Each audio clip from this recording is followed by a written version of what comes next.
안녕하세요. 행운아 구독자 여러분, 오늘도 잘 지내고 계신가요? 제 채널은 그림을 취미로 그리고 있고요. 그리면서 책 낭독과 일상의 공감 가는 얘기를 합니다. 오늘은 아네모네 꽃을 그려볼게요. 꽃말은 배신과 속절없는 사랑이라고 하네요. 여러분은 어떤 색깔의 사랑을 하고 계신가요? 사랑은 각양각색의 모습을 하고 우리 삶으로 찾아온답니다.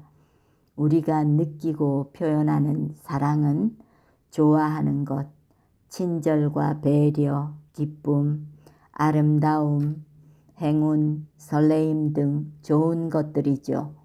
그와 반대로 집착과 증오, 애증, 불행, 불쾌한 감정 등 집착은 고통을 수반하지요. 심지어 비방하는 댓글 등으로 표현되는 것도 넓은 의미로는 사랑이라고 할 수 있지요. 여러분은 어떻게 생각하세요? 관심이 없으면 비난하는 댓글도 쓰지 않지요. 댓글 쓰는 것도 정성이 있어야 쓰게 되거든요. 관점에 따라서 비난하는 댓글에서 또 반전의 기회가 올 수도 있거든요. 그 비난에서 내가 또 성장할 수 있는 계기가 되기도 한답니다. 아네모네 꽃이 속삭이는 속절없는 사랑을 하고 배신당했을 때, 내 삶이 나락으로 떨어져 산산이 부서질 때 우리는 어떤 관점으로 자신을 바라보고 살아가야 하는지에 대한 내용입니다. 끝에 누구나 겪을 수 있는 저의 경험과 대처 방법까지 들려드리겠습니다. 류시화 작가님의 새는 날아가면서 뒤돌아보지 않는다 중에서 고통은 지나가고 아름다움은 남는다 들려드리겠습니다. 빛은 상처를 통해 들어온다. 베마 조드로는 뉴저지주의 중상류 가정에서 막내로 태어났다. 미국 최고의 여자 사립고등학교인 미스 포터즈 스쿨을 다니고 학비가 비싸기로 유명한 뉴욕 사라 로렌스 칼리지에서 공부했다. 졸업 후 변호사와 결혼해 딸 하나 아들 하나를 낳았다. 캘리포니아로 이주한 후에는 UC 버클리 대학에서 석사학위를 따고 초등학교 교사가 되었다. 남부럽지 않은 삶이었다. 그런데 몇 년 만에 상황이 달라졌다. 성격 차이로 이혼한 그녀는 얼마 후 작가와 재혼해 뉴멕시코주로 이사했다. 그곳에서도 교사 생활을 계속하며 전 남편과의 사이에서 난 아이들을 키웠다. 어느 이른 봄날 그녀가 멕시코 스타일의 벽돌집 앞마당에서 평화롭게 차를 마시고 있는데 차 한 대가 올라오는 소리가 들렸다. 이윽고 차문이 쾅 하고 닫히더니 집 모퉁이를 돌아 남편이 나타났다. 8년 동안 함께 산 그는 마당에 선 채로 그녀에게 선언했다. 우리 둘 사이엔 문제가 있어. 나한테 다른 여자가 생겼어. 이혼해줘. 그 순간 모든 것이 정지했다. 그냥 하늘이 참 넓다는 것과 집 옆으로 흘러가는 개울물 소리와 찻잔에서 올라오는 김이 느껴졌다. 시간도 사라지고 생각도 멈추고 아무것도 없었다. 단지 빛과 무한한 고요만이 있었다. 이윽고 정신을 수습한 그녀는 돌멩이 하나를 집어 그에게 던졌다. 큰 자동차 사고를 당한 것과 같았다. 두 번째 이혼 후 사람들은 그녀를 위로하기 위해 영화관에 데려가고 레스토랑으로 불러내고 술을 마셨지만 상처와 고통에서 헤어나지 못했다. 불행 속에 5년이 흐른 어느 날 그녀는 우연히 어떤 사람의 픽업 트럭 앞 좌석에 놓인 잡지를 들춰보게 되었고 그곳에서 한 티베트 승려가 쓴 부정적인 감정은 전혀 잘못된 것이 아니다 라고 시작하는 글을 읽었다. 그녀는 연신 고개를 끄덕이며 그 글을 읽어 내려갔고 자신이 통과하고 있는 감정들이 잘못된 것이 아니며 그 생생한 감정들이 자신을 더 본질적인 세계로 인도할 수 있음을 알았다. 자신에게 필요한 것은 남자가 아니라 마음 수행이라는 것을 깨달은 그녀는 삭발을 하고 티베트 불교에 입문했다. 그리고 고통을 회피하는 것이 아니라 고통을 수단으로 마음의 세계에 다가갔다. 두려움, 분노, 실망 같은 부정적 감정의 시간들은 마음의 왜곡된 지점을 알아차리는 좋은 기회이기 때문이다. 세상에 어떤 것도 영원하지 않으며 영원하지 않은 것에 대한 집착이 고통을 부른다는 것을 깨달았다. 그렇게 해서 페마 초드로는 티베트 불교에서 정식으로 계를 받은 첫 번째 미국 여성이 되었다. 그리고 북미 대륙에 세워진 최초의 티베트 절인 간포승원의 책임자가 되었다. 모든 것이 산산이 무너질 때를 비롯한 여러 권의 베스트셀러 저서와 강연을 통해 통찰력 있는 지혜를 전달해온 그녀는 달라이 라마, 틱나칸과 더불어 우리 시대의 가장 영향력 있는 영적 인물 중 한 사람으로 꼽힌다. 훗날 페마는 전 남편에 대해 이렇게 말했다. 그는 나의 가장 큰 스승이었다. 그가 나를 떠났기 때문이다. 우리가 겪는 일들은 삶이 우리에게 주는 메시지이다. 사건들은 우리에게 일어나는 것이 아니라 우리를 위해 일어난다. 예기치 않았던 불행은 껍질을 태워버리는 불과 같아서 껍질 속에 가려져 있던 우리 본연의 모습을 보게 한다. 내 친구인 탁발승, 마노즈 바바는 원래 땅콩 장수였다. 북인도 비하르주의 전민 집안에서 태어나 초등학교를 중퇴하고 줄곧 바구니를 이고 다니며 노상에서 땅콩을 구워서 팔았다.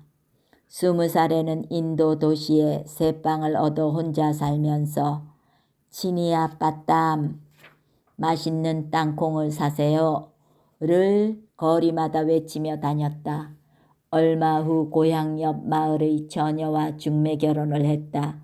그녀 역시 겨우 끼니를 잇는 집안 출신이라서 결혼 지참금을 가져오지 못했다. 하지만 그는 가장답게 열심히 땅콩을 팔았다. 하루 종일 팔아도 수입이 별로 없지만 아침마다 빼빼 마른 몸으로 바구니를 이고 나갔다. 결혼 생활 반년이 지난 어느 날 아침에 땅콩 바구니를 이고 나갔다가 무언가를 놓고 왔다는 것을 안 그는 다시 집으로 갔다. 방문을 열자 아내가 다른 남자와 누워 있었다. 옆방에 새든 남자였다. 무중력 상태에 서 있는 것처럼 시간이 멈췄다. 생각이 정지하고 삶이 정지했다. 진공의 병 속처럼 아무 소리도 들리지 않았다. 정신을 차린 그는 남녀를 향해 땅콩을 바구니째 집어던졌고 여자는 친정으로 도망쳤다. 모든 것이 산산이 무너졌다. 그 후 그는 아내를 한 번도 만나지 않았다. 결혼 전부터 그 남자와 애인 관계였으며 전통에 따라 중매 결혼을 할 수밖에 없게 되자 그 남자가 그녀를 따라와 옆방에 새들어 살았다는 걸 나중에야 알았다. 몇 해 뒤 그녀의 고향집에 한번 찾아간 적은 있었다. 그녀가 딸을 낳았는데 그의 아이라고 주장했기 때문이다. 그는 마을 어귀에서 어린 딸의 얼굴을 한번 보고 헤어졌다. 자신의 아이가 아니었다. 그것으로 이번 생에서의 모든 인연이 끝났다. 땅콩 장사도 막을 내렸다. 분노와 상처와 시리에서 헤어나지 못하던 그는 거리를 지나는 한 탁발승의 모습을 보고 자신도 머리를 기르고 사두가 되었다. 라자스탄의 아슈람으로 가서 5년 동안 생활을 한 후 닭발하며 전국을 방랑하기 시작했다. 그때의 일을 묻자 그는 다 전생의 일이며 마야, 환영이 벌인 일이라고 했다. 혹시 꾸며낸 이야기가 아니냐고 내가 의심의 눈초리를 보내며 사실이면 땅콩 장수 흉내를 내보라고 하자 그는 목을 길게 빼고 소리도 낭낭하게 외쳤다. 친히 아빠 땀, 맛있는 땅콩 사세요. 그러자 정말로 옆집에서 땅콩을 사려고 사람이 달려나왔다. 만오즈 바바는 부러울 정도로 즐겁고 행복하고 자유롭다. 제자도 없고 저서도 없으며 사원도 없다. 머리 위에 짊어지고 다녀야 하는 바구니도 없다. 자신에게 일어난 일들은 모두 날씨 같은 것이고 자신의 본질은 그 날씨에 영향받지 않는 끝없이 파란 하늘이라고 말한다. 그는 자신에게 일어난 일들이 보낸 메시지에 귀 기울여 들은 사람이다. 시인 루미는 썼다. 상처를 외면하지 말라. 붕대 감긴 곳을 보라. 빛은 상처난 곳을 통해 내게 들어온다. 삶은 우리의 영혼이 우리 자신에 대해 읽는 책이다. 그 책의 다음 장에 무슨 내용이 있는지 페이지를 넘기기 전에는 알 수 없다. 좋은 결론은 책의 후반부에 적혀 있다는 것 외에는 앞부분의 내용이 어둡다고 이야기가 끝난 것은 아니다. 고통은 진정한 길을 열어준다. 그리고 마침내 고통은 지나가고 아름다움은 남는다. 루미는 다시 말한다. 슬픔은 기쁨을 위해 그대를 준비시킨다. 그것은 난폭하게 그대 집안의 모든 것을 쓸어가 버린다. 새로운 기쁨이 들어올 공간을 발견할 수 있도록 그것은 그대 가슴의 가지에서 변색된 잎들을 흔든다. 초록의 새 잎이 그 자리에서 자랄 수 있도록 그것은 썩은 뿌리를 잡아 뽑는다. 그 아래 숨겨진 새 뿌리들이 자라날 공간을 갖도록 슬픔이 그대의 가슴으로부터 흔드는 것마다 훨씬 좋은 것들이 그 자리를 대신할 것이다. 낭독은 여기까지입니다. 행운아 구독자 여러분들은 최근에 어떤 경험을 하셨나요? 저는 최근 몇 년간 스토킹을 당했는데요. 소통 강사로 유명한 김창옥 님도 스토커가 전라도까지 찾아왔다고 하지요. 1990년대 옛날인가요? 데리우스 배우로 알려지신 신성훈 님도 스토커로 인해 힘들었다고 방송을 통해 들은 적이 있어요. 다시 제 얘기로 돌아와서 저는 경력직으로 소개받아 한 회사에서 일을 하는데 일이 자꾸 꼬이고 어긋나더라고요. 이거 뭐지? 불안한데 세상 모든 일이 그렇듯이 혼자 잘해서 되는 일이 아니었거든요. 회사 사람들과 유기적으로 연결해서 돌아가는 일인데 중간에 잘못된 연락을 받거나 정확하지 않은 연락으로 인해 일이 잘못되면 혼자 다 뒤집어 써서 클라이언트들의 숙박비와 항공료를 배상해야 하고 그 뒤로 내가 감정적으로 고통받을 걸 생각하니 불안해서 여긴 아니구나. 빨리 그만두는 게 좋겠다 싶어서 2달 만에 그만뒀지요. 그리고 나서 그 회사 어떤 분이 몇 년간 스토킹을 한 거죠. 요즘 세상은 한 개인 신상 터는 거는 시간 문제죠.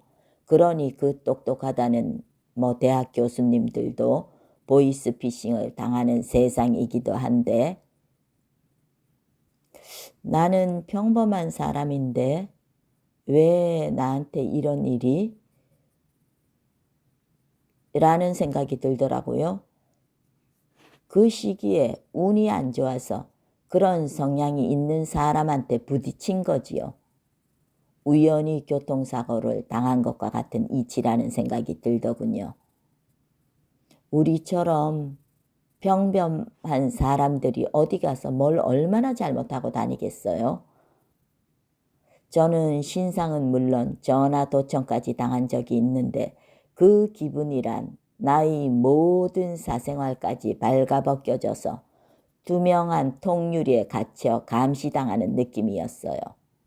그 외에도 사건이 많았지만 저는 그래서 어떻게 대처를 했냐 하면요.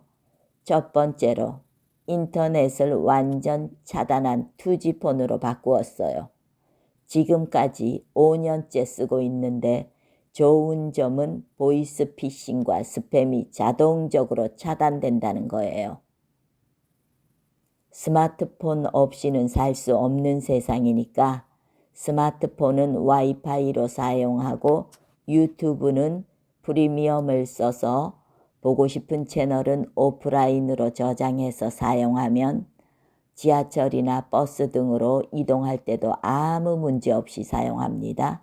두 번째는 셀프 고립을 통해 생활이 심플해지고 마음의 평화와 자기계발 성장을 위해 유튜브 채널을 운영하며 구독자와 소통함으로써 세상과 연결되어 삶을 배워나간답니다.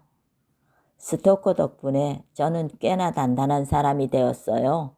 이젠 웬만한 일에는 절대 감정을 드러내지 않게 되었으니까요. 화도 나지 않아요. 아, 저 사람은 저렇게 생각하는구나. 알아차리는 거지요. 감사한 일이지요. 여러분, 스토커는 어떤 사람들일까요? 여러분은 어떻게 생각하시나요? 잘 모르지만 그들이 확실한 건 그들의 삶이 즐겁거나 만족스럽지 않다는 거예요. 그들은 뭔가 큰 결핍이 있는 사람들이지요. 자아가 튼튼하고 건강한 사람은 자신의 삶에 집중하지요. 하물며 스토킹할 시간에 낮잠을 자더라도 말이죠. 아무 소득도 없는 시간에 시간 낭비, 에너지 낭비, 지나가는 말로 하는 소리로 그 스토킹을 하면 돈이 생기나 떡이 생기나 참 어이가 없죠. 여러분들의 경험 댓글로 남겨주세요. 혼자 마음속에 담아두지 마세요. 10년 묵은 체중이 쑥 내려갈 겁니다. 답답하고 힘들 수 있지만 함께 나누면 훨씬 가볍게 느껴진답니다. 아무 일도 아닌 것처럼 댓글로 써서 쏟아내는 것만으로 속이 후련하실 거예요. 왜요? 왜 그런 것 같아요? 나만 그런 경험을 하는 게 아니거든요. 우리 그런 말 있잖아요. 내가 의미를 부여하지 않는 한 그 무엇도 의미를 가질 수 없다. 내 삶은 내가 통제한다. 이 행복하고 좋은 세상에 끌려다니지 말아요, 우리. 베스트셀러 역행자를 쓰신 자청님은 그들이 그러거나 말거나 나는 책 읽고 글 쓴다. 감사합니다. 우린 다음 이 시간에 또 만나요. 안녕.